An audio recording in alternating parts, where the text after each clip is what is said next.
chaque mercredi, la signature Europe 1. Édouard Tétrault nous a rejoint. Bonjour Édouard. Bonjour Alexandre, bonjour Marion, bonjour Fanny. Vous venez chaque semaine nous présenter votre contre-proposition JD News.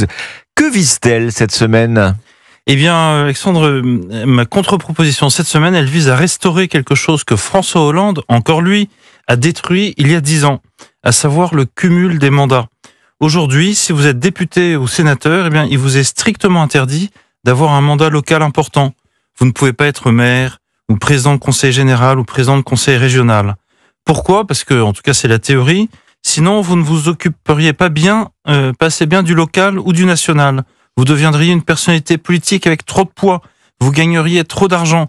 C'est très vilain tout ça. Alors, le gouvernement socialiste de l'époque y a mis un terme. Mais alors, pourquoi faudrait-il, selon vous, rétablir le cumul des mandats ? Eh bien, parce que sinon, nos responsables politiques nationaux sont totalement déconnectés du terrain. Ils ne comprendraient plus leurs électeurs, les attentes du peuple.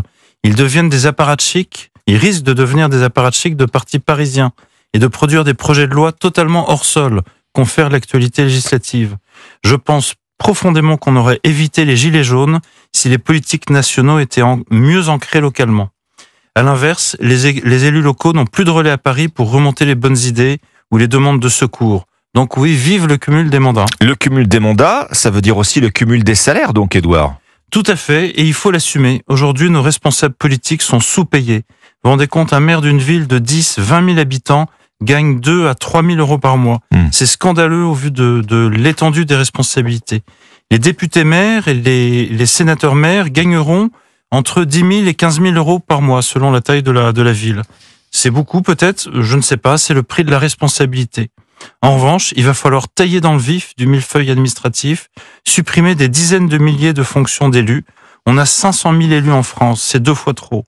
En résumé, il faut 2 fois moins d'élus, qui sont 2 fois moins payés et 4 fois plus responsabilisés. C'est ça la France qui gagne. Édouard Tétrault, signature Europe 1. Merci Édouard. On retrouve votre contre-proposition dans le nouveau numéro du JD News en kiosque aujourd'hui. À la une, cette semaine, l'interview de Laurent Wauquiez, le candidat à la présidence de LR qui propose d'enfermer les OQTF à Saint-Pierre-et-Miquelon.